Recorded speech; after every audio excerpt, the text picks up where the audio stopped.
जय हिंद साथियों, गोस्वामी शिक्षार्थी वर्ग में आपका स्वागत है। मित्रों, इस वीडियो में हम लोग उत्तर प्रदेश लोक सेवा आयोग स्टाफ नर्स या नर्सिंग ऑफिसर भर्ती परीक्षा 2023 से संबंधित जो है यूआर ओबीसी या अन्य की क्या जो है कट ऑफ मार्क्स है, क्या पासिंग मार्क्स है, एससी एसटी की कितनी मार्क्स जो है मेंस एग्ज़ाम के लिए जो है चाहिए परीक्षा में बैठने के लिए। के साथ हम लोग जो है इसकी रिजल्ट और भी अन्य बातों की चर्चा इस वीडियो में करते हैं। साथियों, नर्सिंग एग्जाम संबंधी महत्वपूर्ण अपडेट एवं नोटिफिकेशन की जानकारी आपको समय समय पर प्राप्त होती रहे, इसके लिए आप चैनल को सब्सक्राइब कीजिए। वीडियो अच्छा लगे तो लाइक भी कीजिए, साथ ही वीडियो को अपने ज़रूरतमंद मित्रों में शेयर भी कीजिए। ये हम लोग जो है यूपीपीएससी स्टाफ नर्स भर्ती संबंधित जो है महत्वपूर्ण अपडेट को देखते हैं कि कितने गुना कैंडिडेट्स मुख्य परीक्षा में शामिल होंगे। सर्वप्रथम हम लोग रिजल्ट की बात करते हैं। स्टाफ नर्स यूपीपीएससी की जो अभी जो है 2-3 दिन पहले परीक्षा हुई है, इसका रिजल्ट कब आएगा? तो इसका रिजल्ट जो है आप यह मान के चलें कि इसका रिजल्ट जो है 1.5 से 2 मंथ तक, यानी कि मिनिमम 1.5 मंथ और मैक्सिमम 2 मंथ के अंदर ही आपका जो है स्टाफ नर्स का जो रिजल्ट है, जो परिणाम है वह आ जाएगा। पेपर के लेवल की बात की जाए कि पेपर का लेवल कैसा था, तो पेपर का लेवल जो है एवरेज था, बहुत ज़्यादा हार्ड भी नहीं था, इजी भी नहीं था। ऐसा भी नहीं था कि उस प्रश्न पत्र में, उस पेपर में जो है कठिन प्रश्न नहीं थे, और ऐसा भी नहीं कि उस प्रश्न में जो है कि जो है मध्यम टाइप के प्रश्न नहीं थे, या कुछ प्रश्न ऐसे थे जो इजी थे। तो आप यह कह सकते हैं कि कुल मिला जुला कर पेपर एवरेज था। वहीं आप लोग भी जो है अपना पेपर का मिलान अन्य स्रोतों से कर लिए होंगे, क्योंकि अभी आंसर की तो आया नहीं है। अन्य स्रोतों से जैसे कि अन्य यूट्यूब या अपने गुरुजनों के माध्यम से, अपने सीनियर के माध्यम से आप लोग मिलान कर लिए होंगे। अन्य स्रोतों से गूगल से सर्च करके अपना मिलान कर लिए होंगे कि आपका जो है कितने मार्क्स आपके बन रहे हैं। आपको यह जानकारी हो गई होगी कि आपके कितने मार्क्स बन रहे हैं।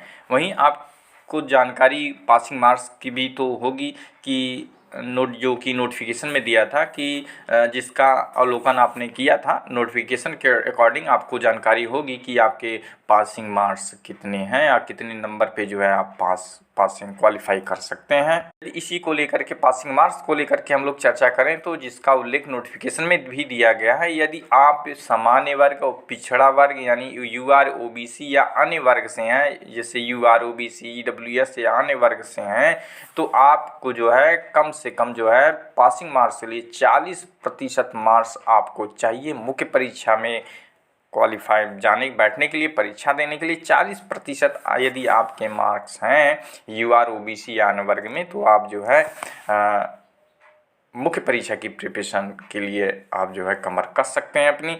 वहीं जो है यानी कि ये जो आपका पेपर था वह 85 अंकों का था, तो 80 अंकों में से आपके 40% यानी कि 34 अंक आएगा। यदि आप यूआर ओबीसी या अन्य वर्ग के हैं तो 34 अंक 85 में से बन रहे हैं तो आप क्वालिफाई माने जाएंगे। अर्थात आप यदि यूआर ओबीसी या अदर वर्ग यानी कि अदर स्टेट के भी कैंडिडेट हैं तो आपको जो है सामान्य वर्ग में ही माना जाएगा। सामान्य वर्ग ओबीसी यानी वर्ग के कैंडिडेट्स हैं एससी एसटी को सिर्फ छोड़कर। 85 में से यदि आपके 34 अंक बन रहे हैं तो आप मुख्य परीक्षा में बैठ सकते हैं। अपनी तैयारी जो है मेंस के लिए अपनी तैयारी प्रिपरेशन शुरू कर सकते हैं।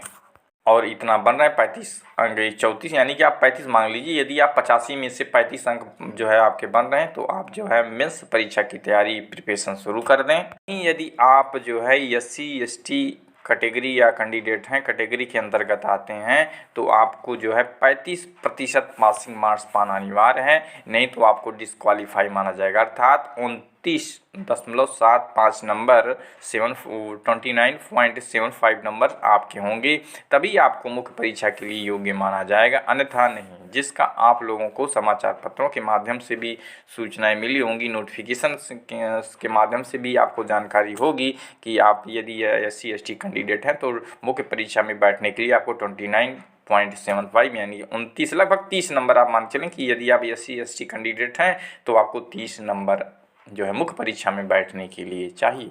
पदों की संख्या की बात की जाए तो पदों की संख्या जो है 2200 से अधिक पद आपके जो है स्टाफ नर्स यूपीपीएससी के थे, जिसमें जो है 514 पद जो है घटा दिए गए हैं। तो इस समय लगभग 1555 या 1500 प्लस पदों पर ही आपकी भर्ती होनी है।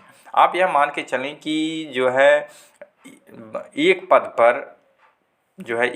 पर 50 से भी अधिक कैंडिडेट्स इस समय जो है मेंस के लिए यानी क्वालिफाई करने के लिए दावेदार हैं। इसमें जो है कि लगभग 90,000 टोटल कैंडिडेट्स जो है फॉर्म फिलअप किए थे, कि बाद में चल कर के जो है पदों की संख्या घट गई है तथा कुछ अभ्यर्थियों को जो संख्या जो है होगी टोटल जो है वह 85 से 90,000 अभ्यर्थियों की कुल संख्या है जो है 1555 पदों में। वहीं हम लोग चर्चा करें कि कितने अभ्यर्थियों को मुख्य परीक्षा में अवसर मिलने की संभावना या मिलने वाला है। लगभग 15 या 16 गुना अभ्यर्थियों को मौका मुख्य परीक्षा में बैठने का मिल सकता है, अर्थात टोटल अभ्यर्थियों की संख्या 90,000 है तो लगभग 25,000 प्लस या 25,000 के लगभग अभ्यर्थी मुख्य परीक्षा में सम्मिलित होंगे और 65,000 कैंडिडेट्स जो है मुख्य परीक्षा से ही बाहर हो जाएं, माने कि इस परीक्षा से ही बाहर हो जाएं।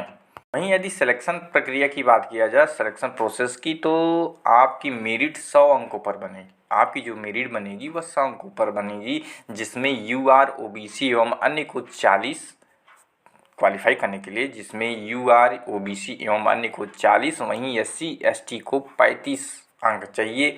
यदि हम लोग एक्सपीरियंस वाले कैंडिडेट की बात किया जाए तो एक्सपीरियंस वालों में एससी एसटी कैंडिडेट को 29.75 अंक और ओबीसी या सामान्य वर्ग को 34 मार्क परीक्षा में लाना अनिवार्य है।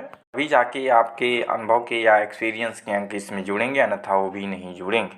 अर्थात जो एक्सपीरियंस के जो अंक हैं वह यदि आप ये जो है ओबीसी, यूआर या अदर के स्टूडेंट हैं तो आपके यदि 34 मार्क्स होंगे तभी जो है एक्सपीरियंस के अंक जुड़ेंगे, अन्यथा नहीं जुड़ेंगे। यदि आप जो है एससी एसटी कैंडिडेट हैं तो 29.75 अंक आपके होने चाहिए, तभी जो है आप एक्सपीरियंस अनुभव के अंक उसमें आप में ऐड होंगे, अन्यथा ऐड नहीं होने वाले हैं।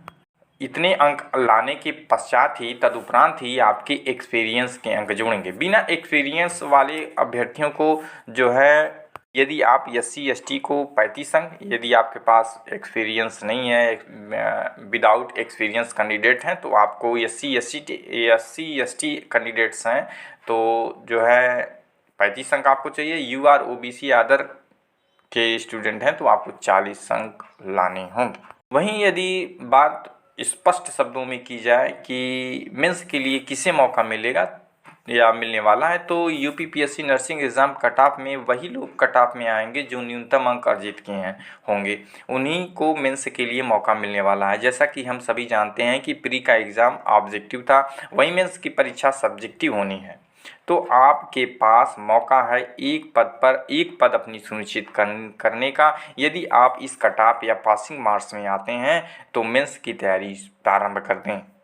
कम से कम आपके पास यदि आप एससी एसटी कैंडिडेट्स हैं तो 35% मार्क्स हों तो आप मेंस की प्रिपरेशन तैयारी जो है आप शुरू कर सकते हैं। और वहीं एससी एसटी को छोड़कर सभी कैटेगरी के लिए, जैसे आप सामान्य वर्ग के से बिलोंग करते हैं, ईडब्ल्यूएस के कैंडिडेट्स हैं, ओबीसी या अन्य एससी एसटी को छोड़कर सभी वर्ग के अभ्यर्थियों को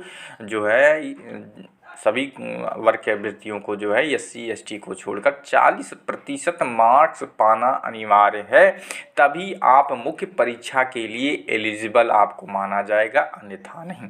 जो कि आपके प्री में दिए गए पेपर के कुल अंकों का एससी एसटी के लिए 35% एवं अन्य के लिए 40% मार्क्स लाना अनिवार्य है, क्योंकि 15 गुना अभ्यर्थियों को मौका मिलेगा मुख्य परीक्षा देने का, जो लगभग 25,000 से अधिक अभ्यर्थी होंगे। अर्थात मुख्य परीक्षा में बैठने का आपको जो है अवसर तभी मिलेगा जब आप जो है 85 अंकों में से, यदि आप एससी एसटी हैं तो 29.75 अंक, और वहीं जो है सामान्य वर्ग, पिछड़ा वर्ग, ईडब्ल्यूएस या अदर्स से बिलोंग करते हैं तो आपको 40% जो है मार्क्स यूपीपीएससी स्टाफ नर्स के इस प्रारंभिक परीक्षा में लाना अनिवार्य है, तभी आप जो है मुख्य परीक्षा के लिए एलिजिबल होंगे। मित्रों, ऐसे ही नर्सिंग जॉब संबंधी महत्वपूर्ण अपडेट एवं नोटिफिकेशन की जानकारी आपको समय समय पर प्राप्त होती रहे, इसके लिए आप चैनल को सब्सक्राइब कीजिए। वीडियो अच्छा लगे तो लाइक भी कीजिए, साथ ही वीडियो को अपने ज़रूरतमंद मित्रों में शेयर भी कीजिए और अपना फीडबैक देना मत भूलिएगा। कमेंट में मेंशन जरूर कीजिएगा कि आप किस वर्ग से बिलोंग करते हैं, कितने मार्क्स आपके बन रहे हैं।